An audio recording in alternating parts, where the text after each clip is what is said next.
Hello and welcome to my video. In today's tutorial we are going to cover making the 2x6 adhesive banners. I know you've seen them everywhere and you probably want to know how to make them, so that's what we're going to tackle in today's tutorial. So if you'd like to see how I design it, stay tuned.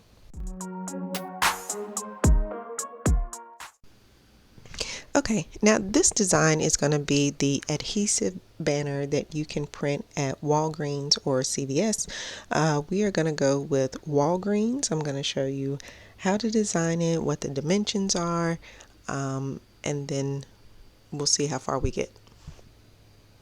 We're going to go to custom, and then we're going to put in our dimensions. So the 2x6, we're going to put 24 inches, height 72.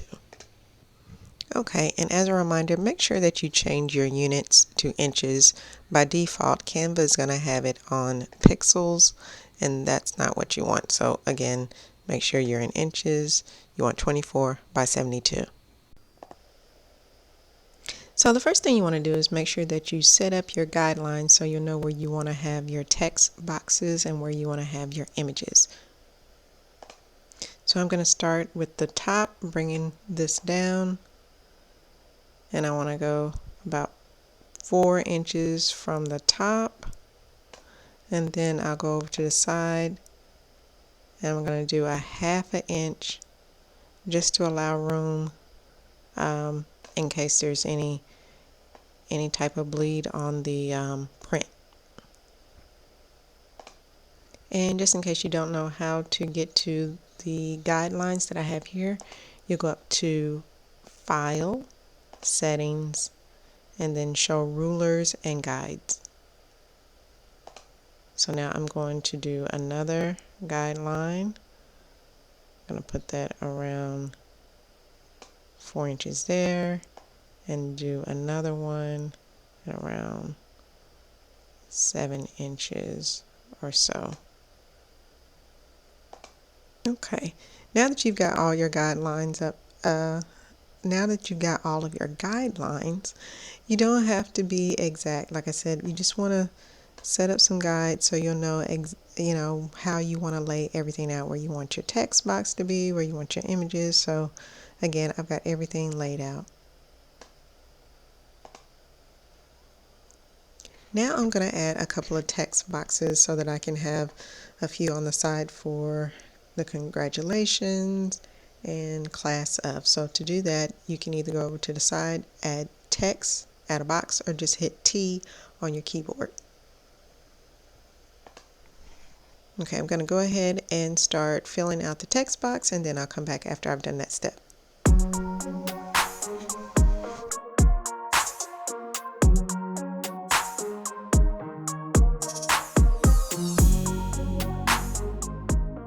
Okay, now that I've got my text boxes added and I've changed the font, I'll show you what I used.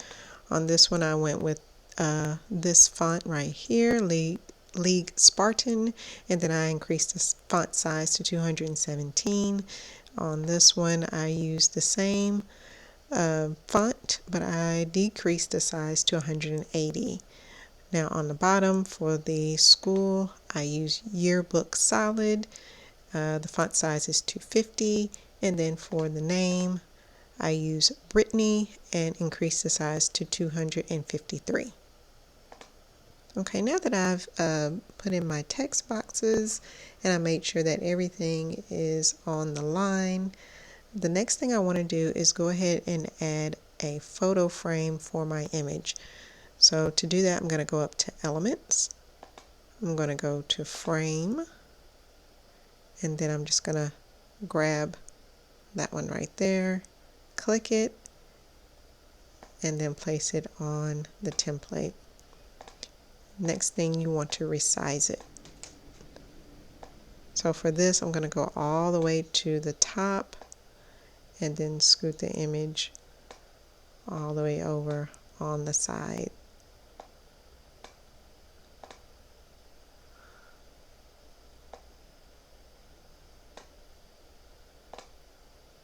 Alright, so now that I have my a photo frame included, I want to go ahead and import my picture so that I can get an idea of the color schemes that I want to use.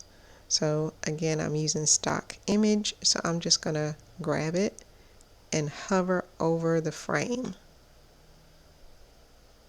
Now you see that it's put the picture right on top of the photo frame. If I want to scoot it over, I just double click on the picture and then I can move it around however I like.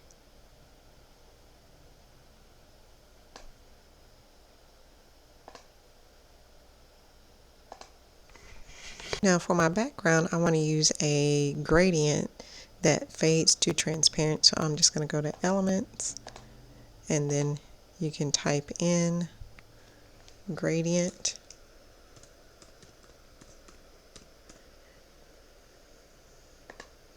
Alright, and then I wanted everything on here to be free, so I can show you the free options. So just click the filters, see what's available, and then just choose which color you like. Now I'm going to select this one here, even though it's purple. You know, I'm going to change the color. So you click on the transparency, and then I'm going to move it around the page so that it goes towards the bottom. And once I have it at the bottom, I'm just going to readjust the size.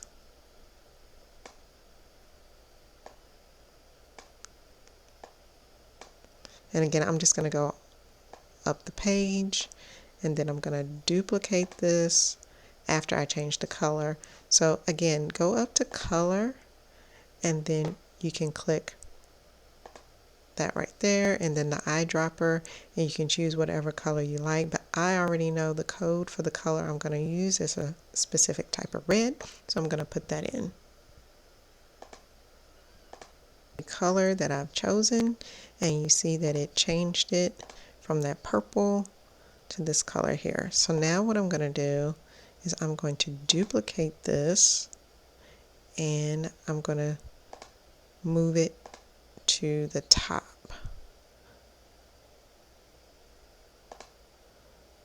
So I'll hit duplicate, and then now I'm going to turn it around and then move that to the top of the page.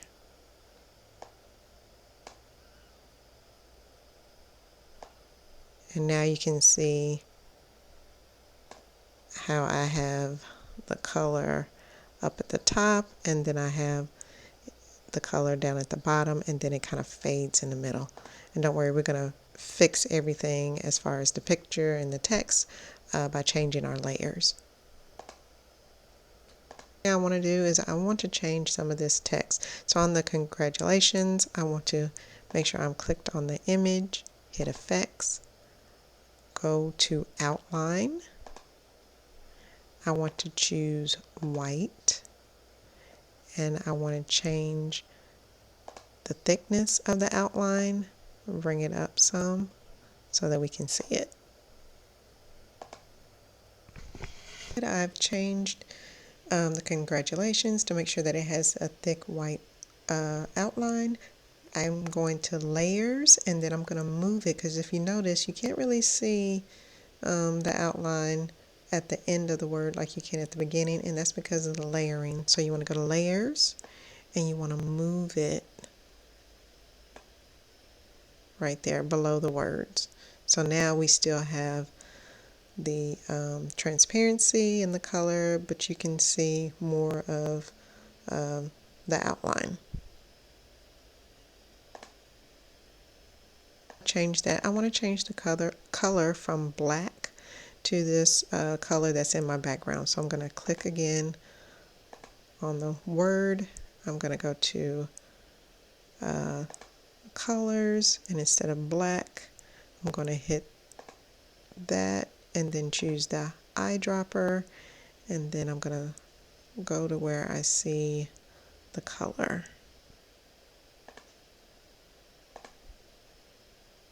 Now the next step, I want to change the picture so that it comes forward. So again, once I'm in layers, I want to go to where the picture is and I want to move it up above where the transparency starts. So now you can fully see the image. Next thing I want to do is I want to change all of the text from black to white. So I'll just click on the image, click on the text box, change the color to white. And if I didn't remove the guidelines before, I'm going to remove them now because I don't need them. So again, just go up to File, Settings, and Clear Guides. Let's see how everything is looking. So I'm going to click Full Screen. Well, actually, I'll just hit the grid view. That gives me an idea. Okay. So I can see everything is starting to shape up. Next thing I want to do is add in maybe some elements, like some gold sparkles, some glitter, things to just kind of make it look a little bit better. Again, you just want to type in white sparkles, white glitter, gold glitter, whatever you want. For this one, I use the gold and the white on the template.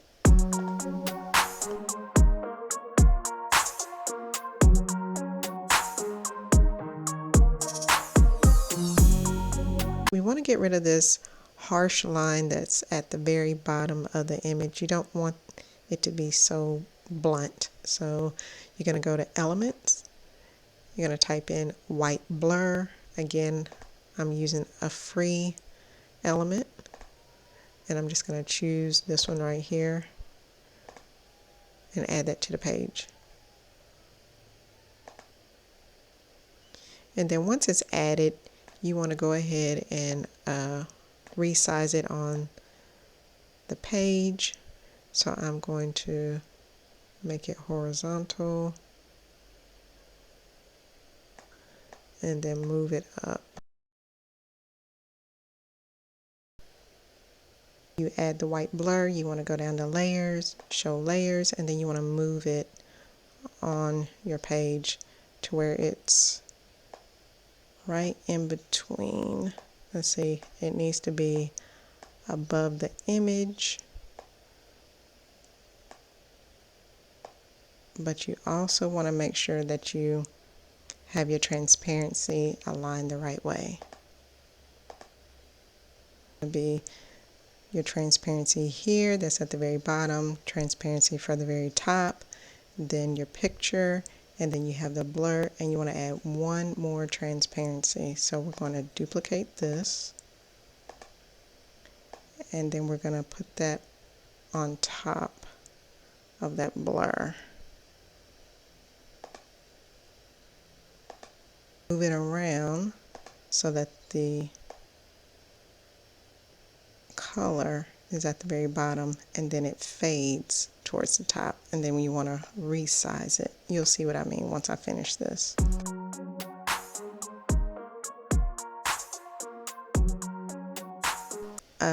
There are two options that you can use. One, if you don't have the Canva Pro subscription, and the other one if you do. So first I'm going to show you with Canva Pro how you can add the image at the very bottom. So you're going to click on your image,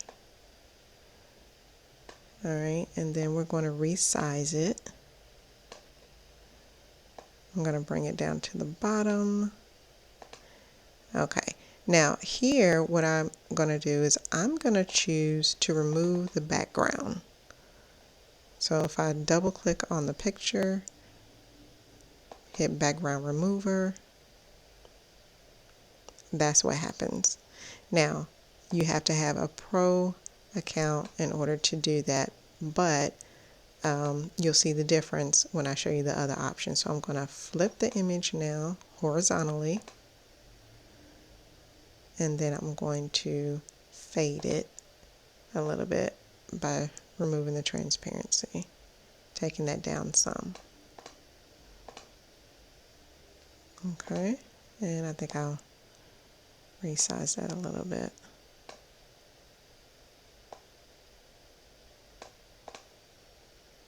Okay, so that is option 1.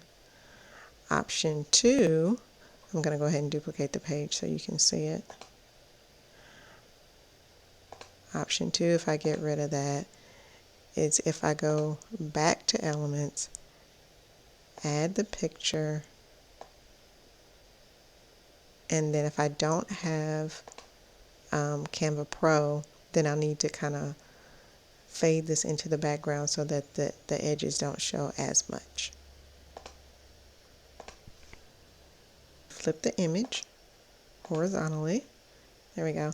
And then I'm going to change where it is in my layers view. I'm going to move the picture down so that it's under the blur. There we go. So it's still there, but you can see it, but you can't see the square as much. Again, you can choose if you have Canva Pro, you can remove the background. If you don't, you can just add that in there and just move it where it is on the screen. Okay, so once you have your template looking the way that you want it, the next thing you want to do is you want to hit Control A on your keyboard so that you can highlight everything on your template, and then you want to group it. Now I've already grouped this, so that's why it says ungroup, but once you group it, the next thing you're ready to do is go ahead and download the file. To download the file, you go to Share, you'll select PNG, and then right here where it says the pixels, you'll want to increase your pixel size. Now keep in mind you'll want to go to Walgreens and see what the suggested pixel size is. When I went on there and I went all the way up to the highest setting here, which is a 7200 and 21,600 pixels, the file was too large to upload. So then I decreased it to about 1.5, and then that was an acceptable resolution for Walgreens. And again, I have the Canva Pro version, so I'm not sure if it'll let you increase the size or not, but you'll definitely want to make sure that you increase it so that it prints nice and clear.